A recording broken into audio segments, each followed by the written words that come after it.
A false flag refers to an attack where a vessel flies a flag other than their true battle flag before engaging their enemy. It is a trick designed to deceive the enemy about the true nature and origin of an attack. In the democratic era, where governments require at least a plausible pretext before sending their nation to war, it has been adapted as a psychological warfare tactic to deceive a government's own population into believing that an enemy nation has attacked them. In the 1780s, Swedish King Gustav III was looking for a way to unite an increasingly divided nation and raise his own falling political fortunes. Deciding that a war with Russia would be a sufficient distraction, but lacking the political authority to send the nation to war unilaterally, he arranged for the head tailor of the Swedish Opera House to sew some Russian military uniforms. Swedish troops were then dressed in the uniforms and sent to attack Sweden's own Finnish border post along the Russian border. The citizens in Stockholm, believing it to be a genuine Russian attack, were suitably outraged, and the Swedish-Russian War of 1788 to 1790 began. In 1931, Japan was looking for a pretext to invade Manchuria. On September 18th of that year, a lieutenant in the Imperial Japanese Army detonated a small amount of TNT along a Japanese-owned railway in the Manchurian city of Mukden.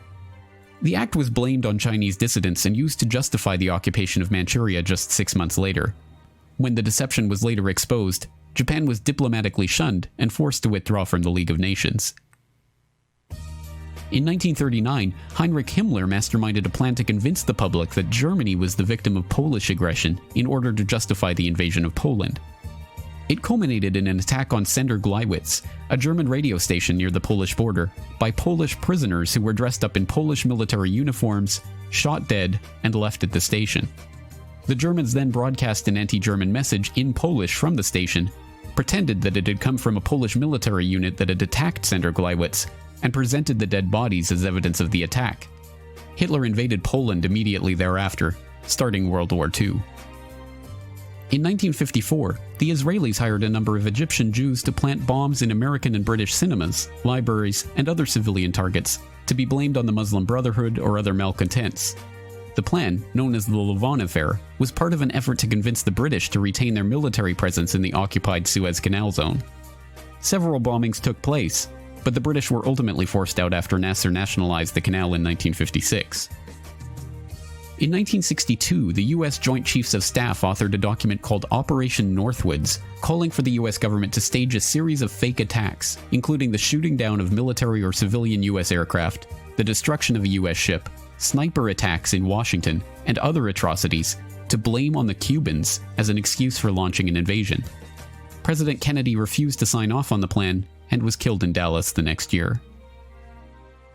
In August 1964, the USS Maddox, a U.S. destroyer on patrol in the Gulf of Tonkin, believed it had come under attack from North Vietnamese Navy torpedo boats, engaging in evasive action and returning fire. The incident led to the Gulf of Tonkin Resolution, authorizing President Johnson to begin open warfare in Vietnam. It was later admitted that no attack had occurred, and in 2005 it was revealed that the NSA had manipulated their information to make it look like an attack had taken place. In June 1967, the Israelis attacked the USS Liberty, a U.S. Navy technical research ship off the coast of Egypt. The ship was strafed repeatedly for hours in an apparent attempt to blame the attack on Egypt and draw the Americans into the Six-Day War, but amazingly the crew managed to keep it afloat. In 2007, newly released NSA intercepts confirmed that the Israelis knew they were attacking an American ship, not an Egyptian ship as their cover story had maintained. In the fall of 1999, a wave of bloody apartment bombings swept through Russian cities, killing 293 people and causing widespread panic. Although blamed on the Chechen terrorists that the Russians were fighting in the Second Chechen War, FSB agents were caught planting the exact same type of bombs as in the other blasts later that month. The government claimed that the bomb was part of a security exercise, and Vladimir Putin came to power as the next Russian president on the back of the terror wave later that year. In 2001, attacks in New York and Washington were blamed on Al-Qaeda as a pretext for invading Afghanistan. In the months leading up to the event, American negotiators had warned Afghanistan's Taliban that they were interested in securing right-of-way for proposed pipeline projects, and the US would achieve this with either a carpet of gold or a carpet of bombs. The Bush administration's first major national security directive, A full-scale battle plan for the invasion of Afghanistan, including command and control, air and ground forces, and logistics, was drafted and sitting on the president's desk to be signed off on September 4th, 2001, 7 days before the 9/11 attacks. The invasion proceeded as planned in October. These are but a few of the hundreds of such incidents that have been staged over the centuries to blame political enemies for attacks that they did not commit. The tactic remains in common use today and will continue to be employed as long as populations still blindly believe whatever their governments tell them about the origins of spectacular terror incidents.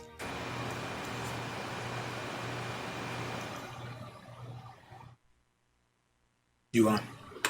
All right. So, before I get started, I want to welcome everybody to the 8th episode. The topic for today is going to be psychological operations and how they are applied to the human consciousness. So, the video that I opened up with was just giving you a brief introduction into the idea of what is a psychological operation, what is a false flag event. And there's different applications of these things, right? So when I say false flag event, I'm not calling something a hoax. I'm not calling something not real. What a false flag means is the motive and the reasoning behind why this particular event happened is a lie. And in the first 5 minutes in the video, you could clearly see that a large majority of our history, especially our military history, right? World War I, World War II, Vietnam, right?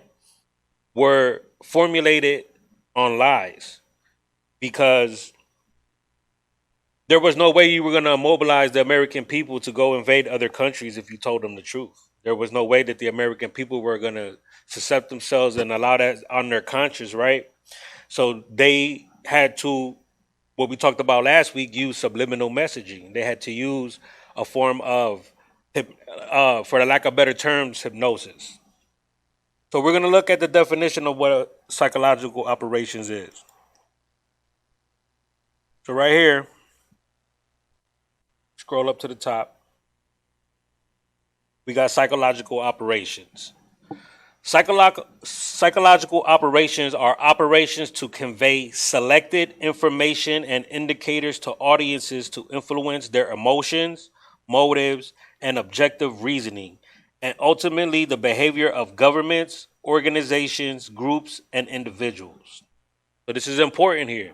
This is basically every aspect of a human that makes them a human, right? Your emotions, your motives, your objective reasoning. This is your ability to process reality, right? This is your ability to determine what is true and what is false. This is what psychological operations are made to attack, right? Your ability to decide what is real, what is fake. The purpose of United States psychological operations is to induce or reinforce behavior favorable to U.S. objectives. So the very definition of what a psychological operation is to induce or reinforce a behavior favorable to U.S. objectives, right? So what are the U.S. objectives, right? When we look at history, right, their objective has always been imperialism, has always been conquest, right? So the psychological operations that they implement upon us, the American citizen, are always going to steer us to support American agenda. Continuing on, they are an important part of the range of diplomatic, informational, military, and economic activities available to the U.S. They can be utilized during both peacetime and conflict. So here, again, we don't have to be in a state of war for them to use psychological operations on us, right? Music, the way they use music is a psychological operation, right? They literally convince you to treat your woman like shit, go out there and sell dope in your community, shoot dudes that you used to go to school with, and the whole time these same rappers are sending their kids to private schools in the suburbs, live in gated communities, right? And they probably don't even do drugs. But they got us out here destroying our lives, living in a low state of vibrations, right? And this is how psychological operations work, okay? So now we got different types of psychological operations. What are the three different types? We got strategic, we got operational, and we got tactical. Okay? Strategic psyops include informational activities conducted by the U.S. government agencies outside of the military arena, though many utilize Department of the Defense assets. So strategic, an example of a strategic psyop is during election time, right? When you go comment on a post, whether it be Republican oriented or Democrat oriented, right? Right away, you're going to meet confrontation. You're going to meet people that are just going to be in the lobby ready to argue with you and ready to debate with you, right? This is how psychological operations are implemented through social media. A lot of you are familiar with the term Russian bots and these bots that they use. It's not Russian bots. It's algorithms that are already loaded into a particular computer system, and when certain words are typed up into the computer, they already have pre-programmed responses. I'm going to show you here in a little bit how they do this. Operational PSYOP are conducted across the range of military operations, including during peacetime in a defined operational area to promote the effectiveness of the Joint Force Commanders' campaigns and strategies. So, in World War II, a perfect example is this: is before they invaded the country and before they invaded Normandy on D-Day, they flew over the northern area of France and they dropped leaflets and they dropped pamphlets. And these pamphlets had instructions and code words that were given to members of the French resistance so they could know what areas in Normandy they could go and rendezvous with the airborne soldiers that were getting dropped behind enemy lines, right? But not only that, it was to give the idea to the Germans that certain areas of Normandy were going to get invaded that were not going to get invaded. So they intentionally dropped misinformation, right? They intentionally dropped the wrong information because they knew the Germans were going to find it and act accordingly and move their troops to area where the Americans weren't even going. And it worked, right? Tactical PSYOPs are conducted in the area assigned to a tactical commander across the range of military operations to support the tactical mission against opposing forces. So this is more on a military level, right? Again, World War II, they really used this method a lot. They created what they called rubber tanks, inflatable tanks. So when the Germans would fly over the German or the British Air Force bases, they would see all these rubber tanks and they would think these tanks were real. They were made out of rubber, and they weren't real. So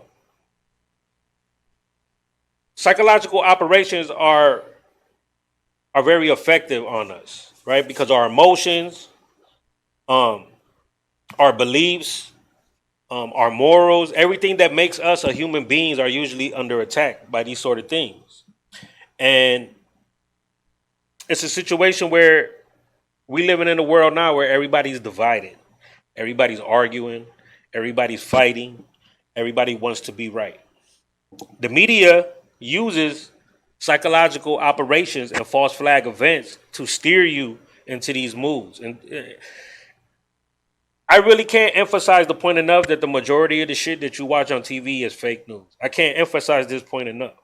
You know, like we just literally watched a 5-minute video opening where World War I, World War II, Vietnam War, right? All these major events in our lives, in our nation's history, were founded on lies.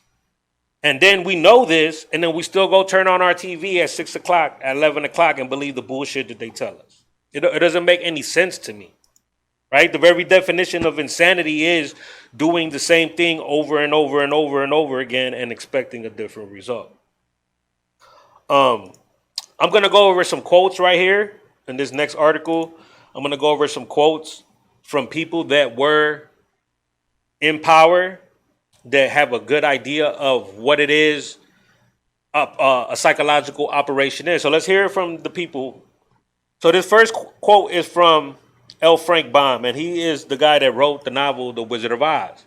So if you remember the first episode, I talked to you about how The Wizard of Oz is a story about how this man was running a psychological operation on this place called Emerald City. And he had everybody convinced that he was the king, and he really had no power. He was just a man behind the curtain. But the people in Emerald City didn't know any better until Dorothy showed up with her little crew, right? And they were able to pull the veil off the curtain, and expose them for what he was. Um, Tactical diversions are the literal equivalent of a magician's sleight of hand trick. With one hand, the magician diverts the attention of the observer to a specific hand, while the other hand, they manipulate a certain item or situation so as to create the illusion of magic, a supernatural occurrence. In other words, a tactical diversion serves to distract attention elsewhere so that the mind is tricked and deceived into believing that an illusionary occurrence represents some new form or of an unknown reality, right? So when they run in these ops, right, when they run in these false flags, it's kind of like a form of magic, right? They want you looking over here at this hand. But over here, they got the other hand under the table stealing something from you. But you over here is so focused on this, right? Because everything they doing over here is affecting your emotions, is affecting your feelings, is affecting your beliefs. That you don't even see that the other hand's over here is stealing money right out your bank account, right? Or stealing money from the country, or stealing money from the taxpayers, right? Or gassing our kids up to go to war and take over a country that never did anything to us, right? Next quote. Nothing is easier than self-deceit, for what every man wishes that he also believes to be true. This comes from the Greek philosopher Demosthenes, right? So this is back in 322 BC. He already understood that man's greatest weakness was their ability to get finesse by more powerful people. He already understood this before Christ, 322 before Christ. So before even the existence of Jesus Christ, before the Bible was ever even written, right? So you can even understand the concept of good and evil. There was already people in the world that understood that human beings' greatest weakness was their ability to get finesse. A false flag distraction works like and harnesses the elements of a tactical diversion. However, its primary purpose is to divert attention away from what the true perpetrator has done or is about to do, so as to blame a negative occurrence onto another. The real intent of the false flag distraction or operation is to psychologically and or politically disempower the reality of perception, so as to establish a negative belief or narrative about a person, organization, government, or country, so as to justify within the patriotic or group mind of society a rationalized reaction toward this new viewpoint or newly defined enemy. So basically what they're saying here is, we experienced this in the Iraq war, right? They got on the news every day and they pumped the idea of weapons of mass destruction into our head every day, right? The last thing that we had in our hearts and our emotions and in our minds was the visions of 9/11, right? So they created this environment where, wow, maybe they do have weapons of mass destruction, right? Because what I just seen was mass destruction. So maybe what they're saying on the TV is the reality, right? But then we went to Iraq and there wasn't no weapons of mass destruction there. Matter of fact, the only weapons that they had in Iraq was the weapons that we sold them back in 1988 when they were invading Iran. That's what the weapons that they found in Iraq. American weapons that they had sold to Saddam Hussein, right? That's how they knew that he had weapons, because they sold it to him. That's how you run a psychological operation. I know for a fact this guy's bad because I sold him the guns, right? The statesman will invent cheap lies, putting the blame upon the nation that is attacked, and every man will be glad of those conscience soothing falsities, and will diligently study them, and refuse to examine any refutations of them. And thus he will be by convince himself that the war is just, and will thank God for the better sleep he enjoys after this process of grotesque self-deception. This is from Mark Twain, right? This is one of the writer of a lot of our American literature. He's explaining to you that the statesman, the whole purpose of politicians is to finesse you, to convince you that what they know and their way of government is what's the term that I want to use? Is the status quo, is the standard, right? Anytime anybody tries to question authority, anytime anybody tries to question what science or medicine or any of these historians have already established, they label you a conspiracy theorist, right? Or they label you a nut or a lunatic right? But we just seen at the beginning of this, we seen a 5 minute with video of all the shit that they did just in the last 100 years. Then none of that is a conspiracy theory. It's all fact. It's not even. It don't even classify as a conspiracy theory because it's all irrefutable fact. All of it. I mean, if you look at the word Congress, the root definition of Congress, right? We're looking at Congress. Let's see. What's let me see. I got Gress right here. So we're gonna go to Gress. Right? Gress. Let's get that on the screen. There we go. The root definition of gress comes from the Latin word where it is meaning to step or move. This meaning is found in such word as aggression, congress, digress, egress, ingress, progress, regress, and transgress. And then you have con, right? So we want to step or make a move. Con is to persuade someone.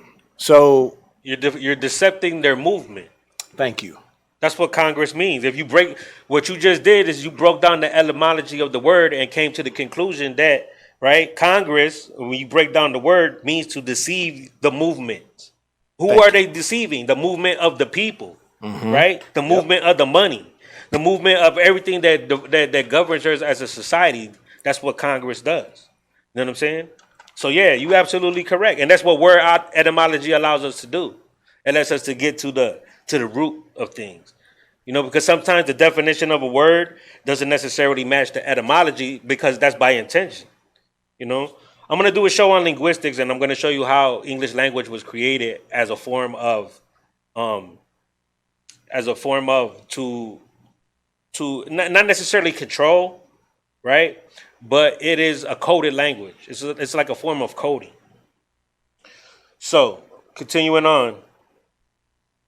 The false flag deception, by defining and designating some entity as the enemy, does this to strategically neutralize, marginalize, control, or undermine its power through threat or actual use of military force.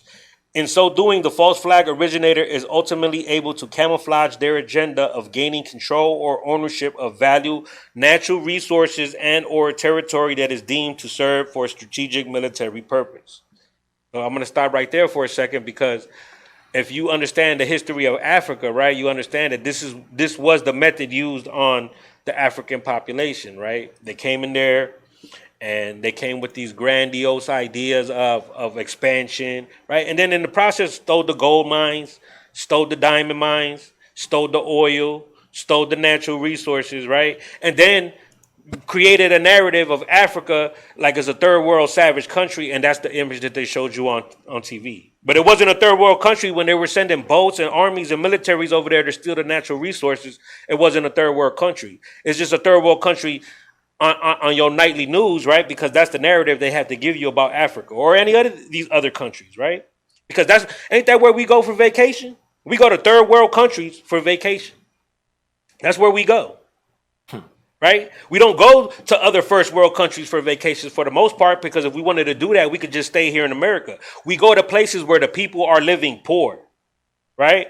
And what does that do? It makes us feel good, right? It makes us feel good. We away from home. We escaping. We worked hard. We deserve this, right?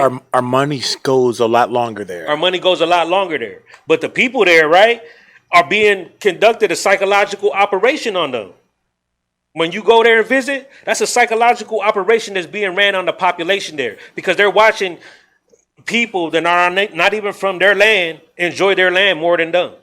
What do you think that does to the psychology of a people, right? Think about that for a minute. Continuing on. In order to bring a nation to support the burdens of maintaining great military establishments, it is necessary to create an emotional state akin to war psychology. There must be the portrayal of external menace. This is a quote from John Foster Dulles, Secretary of State during the Eisenhower administration. Okay, Alan Dulles and John Foster Dulles were the directors of the CIA. So they would know better than anybody how to finesse people, right? And they're telling you there must be the portrayal of an external menace. Meaning that there always has to be a boogeyman that you're scared of because you're always going to go run to the savior to save you, right, from the boogeyman.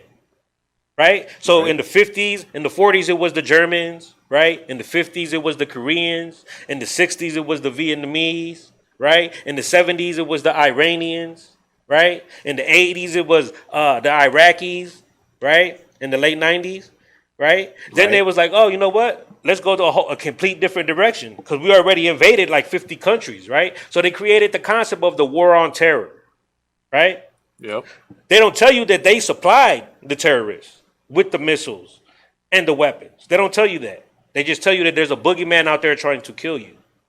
But they don't tell you how did these terrorists get these weapons, right?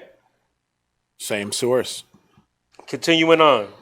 The high officials, media executives, and military officers who are bound by law and ethics to serve the American people have become a textbook example of a grand conspiracy. To look at it from their point of view, they are historic actors who are beyond good and evil, who must stimulate the American people to a necessary geostrategic adventure by any means necessary. To them, the official account of the 9/11 terror attacks is what Plato once described as the noble lie, a necessary falsehood told to a childlike public in order to direct it maturely. Okay? This comes from Captain Eric H. May, former military intelligence and public affairs officer in 2008, meaning that he was in the military at the time of 9/11, so he has insider information as to the methods that are being applied to deceive the American people. This is not just an American thing. All the governments of the world do this to their people.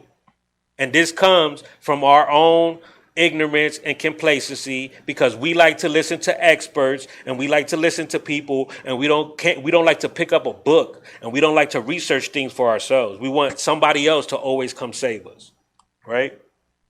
So now I'm going to show you how they do this, right? We already established that it's being done. So now I got to show you how do they do it, right? Because that's the $1 million question. How are they able to do all of this, right? So this first thing we're going to read this article from Rand Corporation. And the article is titled Artificial Intelligence and the Manufacturing of Reality. And this was written in January of this year. So the guys that wrote this article are over here, smart dudes, military sociologists, senior social scientists, right? So let's hear what they say about the concept of artificial intelligence manufacturing our reality. In 2016, a third of surveyed Americans told researchers they believed the government was concealing what they knew about the North Dakota crash, a conspiracy made up for the purposes of the survey by the researchers themselves. This crash never happened, but it highlights the flaws humans carry with them in deciding what is real and what is not. This is objective reasoning, right? So these researchers intentionally created a fake story to see how people would react. This is what the media does every single day. This is what the media does. Or they take a real story and misrepresent it and misdeliver the facts to you to where what really happened is nothing like the story that's being delivered to you on the media, right? Continuing on. The internet and other technologies have made it easier to weaponize. That's a key word here, okay? Weaponize. And exploit these flaws, beguiling more people faster and more compelling than ever before. It is likely artificial intelligence will be used to exploit the weaknesses inherent in human nature at a scale, speed, and level of effectiveness previously unseen. Adversaries like Russia could pursue goals for using these manipulations to subtly reshape how targets view the world around them, effectively manufacturing their reality. Even if some of our predictions are accurate, all governance reliant on public opinion, mass perception, or citizen participation is at risk, right? So what is it that they're saying, right? They're saying that technology is so advanced in 2020 that they could literally create stuff out of thin air and make you believe it. How did they do it? Let's check this out. So this particular website right here is called thispersondoesnotexist.com. So if you're on the computer right now, type in thispersondoesnotexist.com and go to the website so you can see what I'm telling you about, right? Don't take my word for it. Type and see for yourself. Basically, all these faces that you see here are artificially created faces. None of these people are real, right? But they look real, right? They look like they're in real situations. They look like they're in real environments. So let's just say hypothetically, right? I was a news and I wanted to create a story about 6 people that got killed. Go ahead, you can put the video back up real quick. The screen. Let's say I'm a news reporter and I want to create a story about 6 people that got killed real quick. I can easily go to this website, click on the link, and it'll generate 6 random faces right there on the spot that don't exist. Okay, that's important. These people don't exist. But you can't prove that they don't exist. That's the thing. The website is the only way where they could tell you that these people don't exist. So if you don't know that this ability to do this is here, right? And the news takes these 6 faces and they put them on the news at 6 o'clock and tell you these 6 people got shot. You didn't take your time to research to see if these people were real or not, right? And there's really no way you could prove it. So you're taking the news word for it. But now you're in your feelings. Now you're emotional. Now you're reacting to what the news is telling you to do. And the whole time, 1, 2, 3, 4, 5, 6 people weren't even real. Okay? This is how the media works. Okay? Let's read. The ability of AI to generate fake visuals is not yet mainstream knowledge. Okay?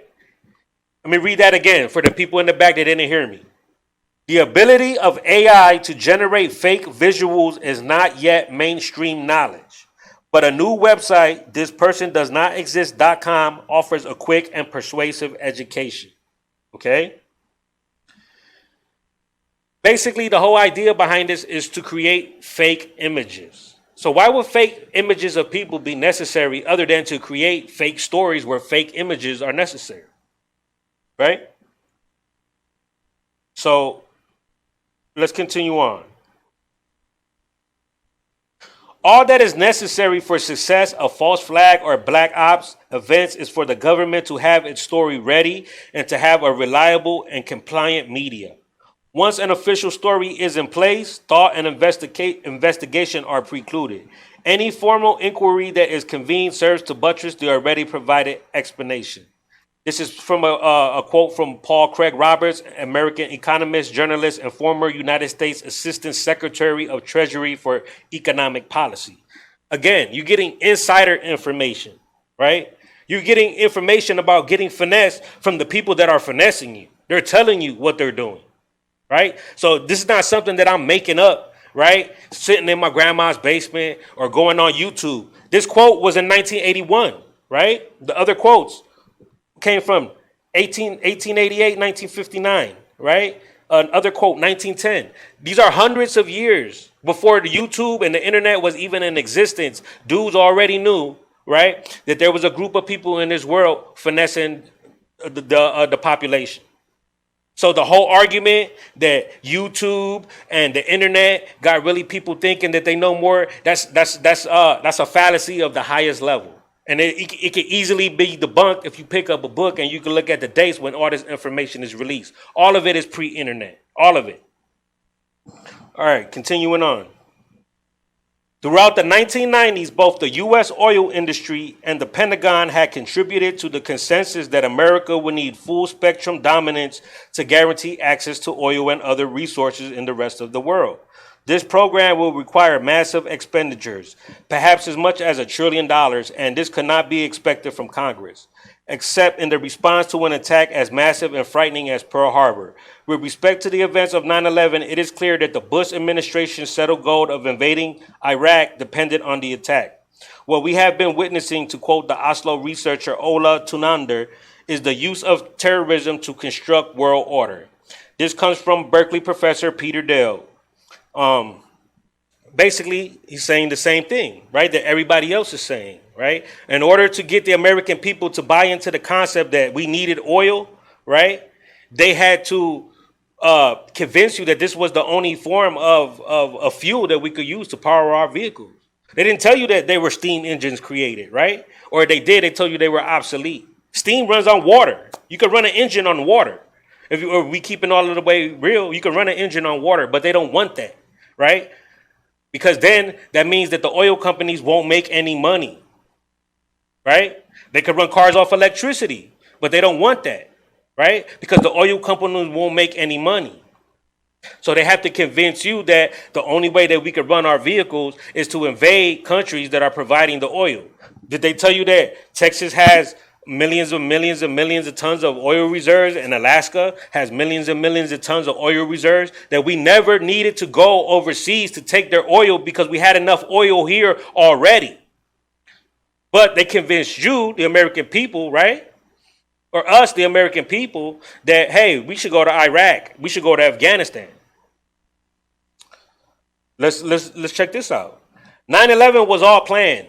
This was a government-ordered operation. Bush personally signed the order. He personally authorized the attacks. He is guilty of treason and mass murder. This comes from Stanley Hiltona, a senior advisor to Senator Robert Dole in 2004. Okay, anybody remember Robert Dole? Robert Dole, if I believe he was a big Republican candidate, he was supposed to run against Bush. So I don't know, maybe a little bias there, but you can see this is not a Democrat or Republican thing. Both sides of the aisle are pieces of shit. Democrat pieces of shit, Republicans pieces of shit. They both work to accomplish the same goal, to finesse you out of your money, out of your property, out of your civil rights, all of it. Okay? They sit down and they have dinners together laughing at the shit that y'all argue about on the internet. They literally sit there at dinners and they laugh about it. Like look at these fools arguing about, you know what I'm saying? What ideology is better, right? Fascism and hardcore liberalism are just right and left ends of socialism. So you're arguing socialism on two different ends of the spectrum. You know what I'm saying? It makes no sense to me. But that's because a lot of y'all don't really understand politics. You listen to CNN, you listen to Fox News, right? And you think you got a good understanding of what politics is, and you don't have no understanding of politics, right? So you just think by calling somebody a conservative or calling somebody a liberal, you sound educated. No, you sound stupid. You know what I'm saying? And this is why we have people arguing and don't know what they're talking about every day. Let's continue on, though. Others are engaging in an eco-type of terrorism where they can alter the climate, set off earthquakes, volcanoes remotely through the use of electromagnetic waves. So there are plenty of ingenious minds that are out there at work finding ways in which they can wreak havoc upon other nations. It's real, and that's the reason why we have to intensify our efforts, and that's why this is so important.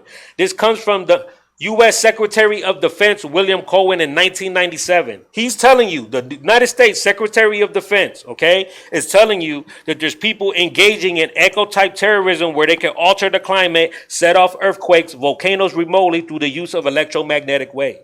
So where's the conspiracy theory, right? This is coming from the Secretary of Defense of the United States government. So where's the conspiracy theory? Yeah, where's the conspiracy theory at? We got information coming directly from the horse's mouth. Right. Right? They're telling you the Secretary of Defense, the guy that's in charge of the Navy, the Marines, the Air Force, right, is telling you that the ability to control the weather and natural disasters exists in this world. And he's saying this in 1997. And I'm going to do a whole separate show on that by itself.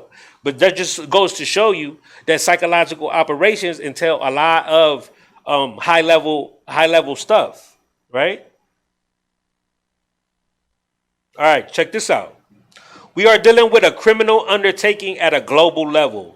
There is an ongoing war. It is led by the United States. It may be carried out by a number of proxy countries, which are obeying orders from Washington. The global war on terrorism is a U.S. undertaking which is fake.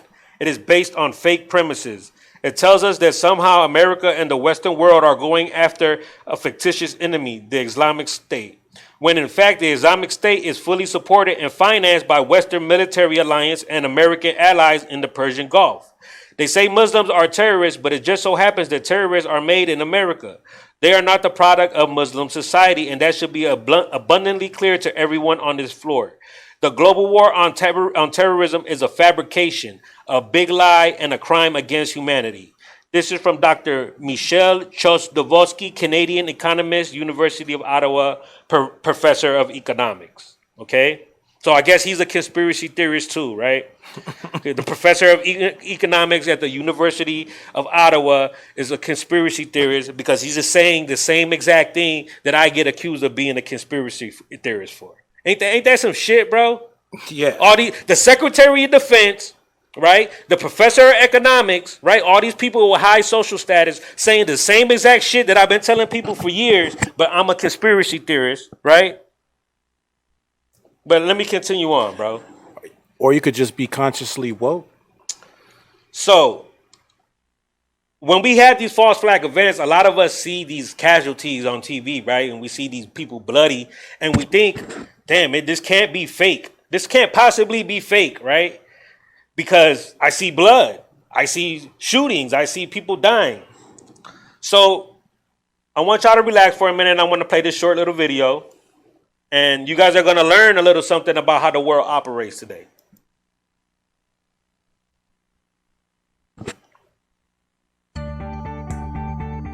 Have you ever wondered how to create powerful training scenarios that engage your participants? Perhaps you have tried, but found yourself struggling under time and/or budgetary constraints. Join me for Moulage, the art and science of creating realism in simulation training, a hands-on workshop designed to bridge the gap between realism and your training outcomes. Together, we will address your Moulage challenges, build interactive wounds using step-by-step techniques, and I'll even share my time and money-saving options to assist you in creating scenarios that look, feel, sound, and even smell like the real thing. So whether you're looking for blisters that rupture when they're handled aggressively, surgical dehiscence, staged ulcers, or just about anything in between, I will look forward to you joining me as I share my Moulage techniques that simplify the complex.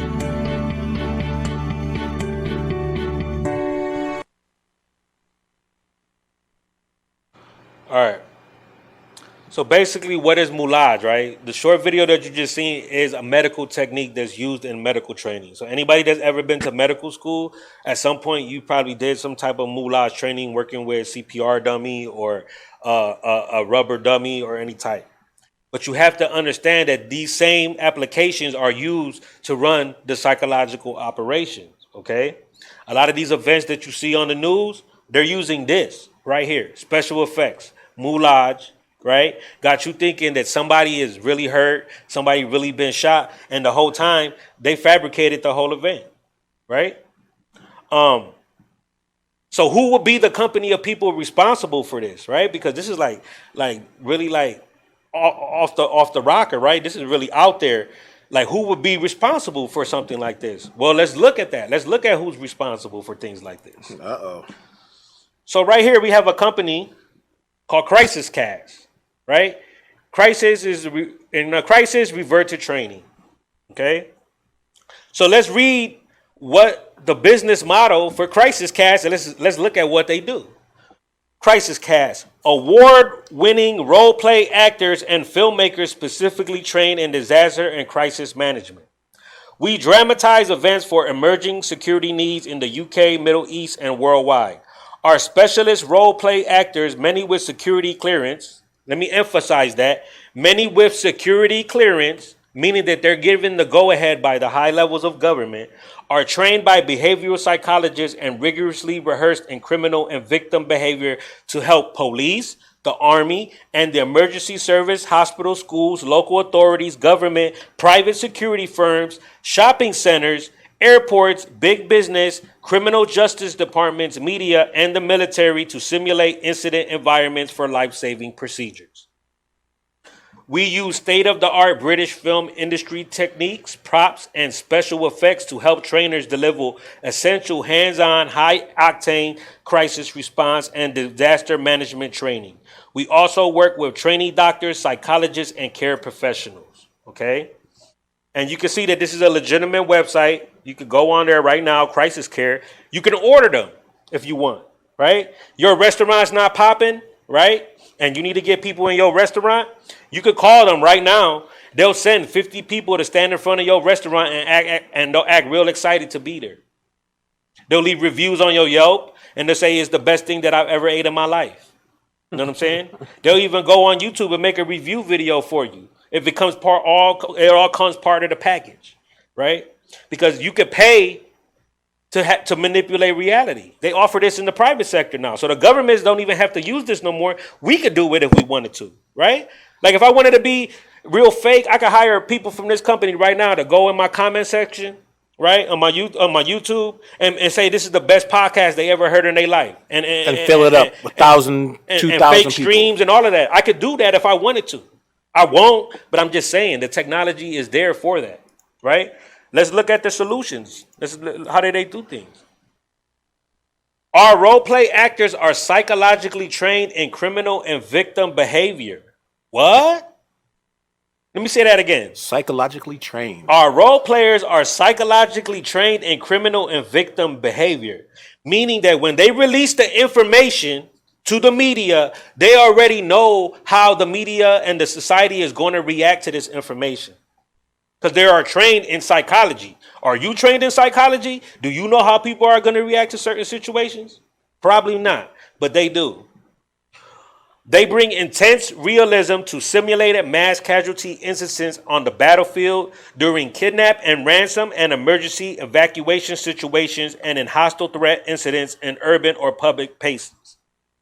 In doing so, Crisis Cast provides learners with an irrevocable first encounter and the emotional challenges of any hostile incident.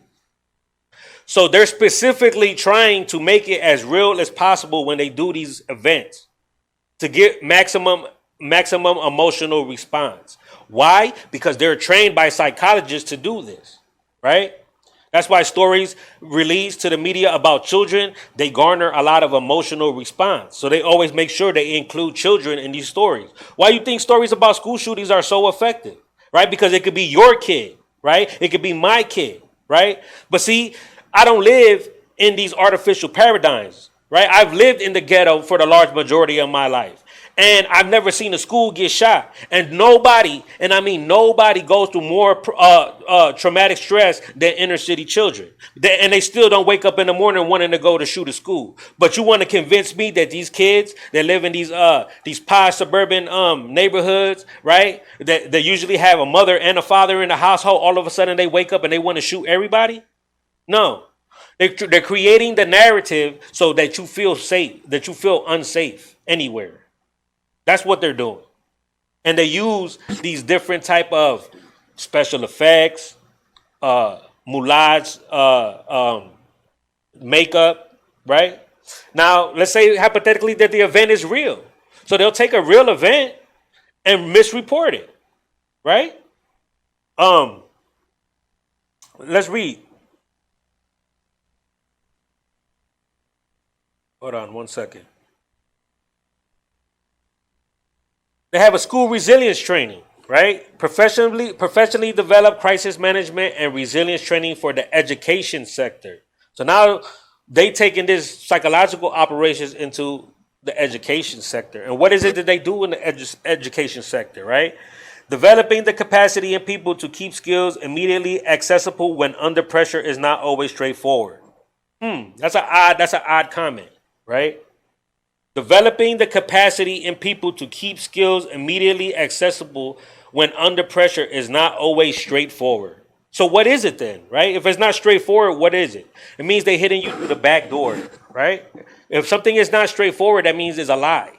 The straightforward means to be honest about something. We have created a unique approach that works. We combine training and exercising to give your people the best possible preparation, all supported by theater-based logistics. I'm going to emphasize that again. Supported by theater-based logistics that enable truly immersive experiences. Our exercises are designed and staged to work in your school with your school emergency plan. We provide highly interactive live scenarios with role play, injects, film clips, and TV breaking news stories, social and print media, post-drilling and exercising a wide variety of potential skills, all facilitated by an experienced Gold Command trainer. So they literally have the whole event planned, right? So let's say I was the American government and I wanted to take people's guns away. So I go to this little company and I said, can you guys manufacture a school shooting for me? And they would say, you know what, Mr. Walter? Why, yes, we can. How would you like us to do this? Well, if you can, I want a really violent school shooting where the kid, comes into the school with an AR-15 and shoots about 50 kids. We can do this. What is the narrative that you want presented to the news stories. Oh, that we need to get rid of high capacity magazines and we need to get rid of the sale of automatic weapons. All right, no problem. So they go to the psychologist, right? And the psychologist gives them a template on how to conduct the operation to garner maximum. It's just like writing a movie, right? People that write movies, they do the same process. What is going to get the maximum emotion out of people? You got to understand, these people are obligated by law to not have to say anything that they did this. They're private. They're a private company. This particular company is based in UK. They have one in countries all over the world. I use this particular company because this is the first one that I came across. But they have 50 to 60 companies like this just in the United States. These are called public relations firms. That's the term that they use here in America, public relations. But all they are crisis actors. And they'll do whatever crisis that you need them to do. They'll get on the news, right? They'll sit there and cry. They'll act like they really care, right? They'll go and do a protest for you. You need some of them to go do a protest and write Black Lives Matter everywhere? These are the people that you call. Call them up. You can hire 100 protesters. They'll go. They'll burn your city. They'll do whatever. Because that's what they do. Okay, this is how psychological operations are so effective because they set a precedence that it can happen for real. So what's another technique that they like to use, right? Check this out.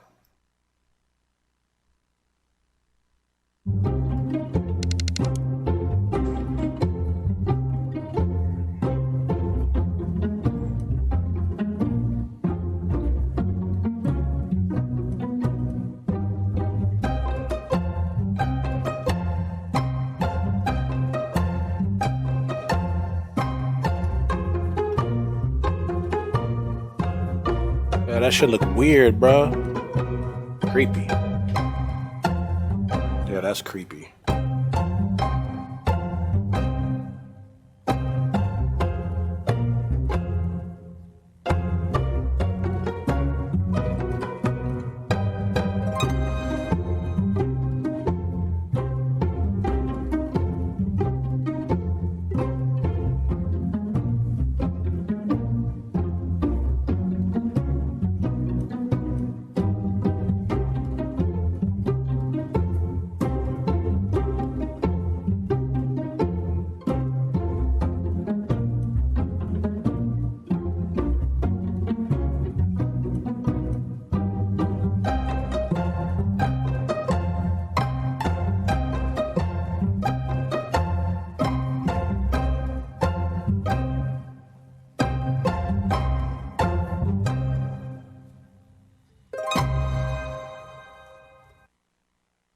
All right.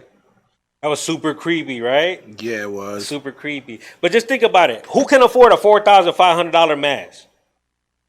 And what would you need to do with a $4,500 mask, right? Because they can make these masks to look like anybody. They can make you a white person, a black person, a Puerto Rican, whatever. Whatever you want to look like, they can make it look like. So let's go into abstraction, right? Let's go into hypothetical. Let's just say hypothetically I get a mask of a black man, right? And I dress up with a hoodie and I put some gloves on and I grab a gun with one of these $4,500 masks, right? And I go rob a bank for $100,000, $200,000, right? The news is going to give the description of a black man, right? Right. But when I go around the corner, I could be somebody completely different as soon as I take the mask off. You see what I'm saying? Yeah. This is the level of technology that we're in the modern world, right? There is nothing new under the sun. And if you think for a minute that your government got your best interests in hand, then for the lack of better words, you're a fool. And you know, in 2020, I made a conscious decision to myself that I was going to take it upon myself to expose as much of this as I could. And when I tell you I haven't even scratched the surface, I promise you, I haven't even scratched the surface. I'm giving you the basics.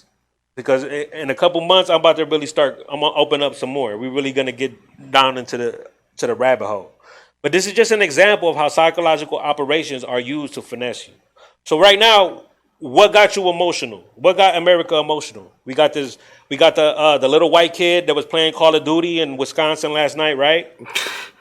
We got coronavirus, right? You sure he wasn't playing Grand Theft Auto? I don't know, but either game, whatever game he was playing, he failed. He lost, right? So we got these two main psychological operations working at the same time, on top of the Republican Democrat Party over here trying to convince you that either side is more evil, right? On top of the racial divide, right? On top of the national divide, right? They got you thinking that America is the most advanced civilization to ever exist, even though they've only been around for 246 years, right? The Romans, the Egyptians, all these civilizations existed for thousands and thousands of years, but the Americans, we want to convince everybody that we are the greatest civilization to exist, even though we've only been around for a fragment of human history. They really think that we have the greatest Air Force and Navy superiority? Yeah, when other countries don't have an Air Force, when other countries don't have a Navy, it's easy to have the greatest Air Force and Navy in the world when nobody else has this. You understand? So, with that being said, I got the chat room open if anybody wants to share anything that they have regarding this topic, or they want to share anything. Now's the time to do it while we got this little bit of time left. If anybody got any questions, now is the time to ask them, because I'm going to answer questions for the last few minutes. But there's no conspiracy theory here, man. And that's the point that I'm trying to emphasize. All of this is public knowledge. This is it's almost baffling that people still use the word conspiracy theory to describe stuff that's part of history. You know what's a conspiracy theory? Alien, reptilian beings governing the world. Bigfoot, right? Because those are things that are like real abstract that can't be proven, right? I could prove this. I could prove that they're using this. We could prove that these things are in existence. You literally could call this company right now, right? And they'll go stand in front of your business and pretend that your business is the best business that ever existed. You know what I'm saying? You could do this. You could hire them. So, again, it's time for us to wake up, man. Stop arguing with people on the internet about bullshit, about psychological operations, because that's what y'all doing, right? You're arguing with people that you know for 20, 30 years, people that you went to war with, people that you went to school with, people that you broke bread with, that you slept in their house. You probably dated their family member, whatever reason. You probably married to their family member. And y'all arguing about some bullshit. About some bullshit. That's what y'all arguing about every day. And then don't even be educated enough to have an educated opinion about what's going on. Y'all be dead ass wrong on both sides. Dead ass wrong. You know what I'm saying? But that's how the Hegelian dialectic works. If you ask 100 people in your life right now what the Hegelian dialectic is, maybe 2 could possibly tell you what it is. Maybe 2 could possibly tell you what it is. And that's the dominating philosophy that's running the world right now. Ain't that some shit? The dominating philosophy that's running the world right now, and maybe 2 out of 100 people can even explain what it is. But 98 will have an opinion. Right? 98 will want to argue and debate with you about some bullshit. But only 2% know what's really going on. So we got any questions in the chat? No? I think I had somebody join. Nope.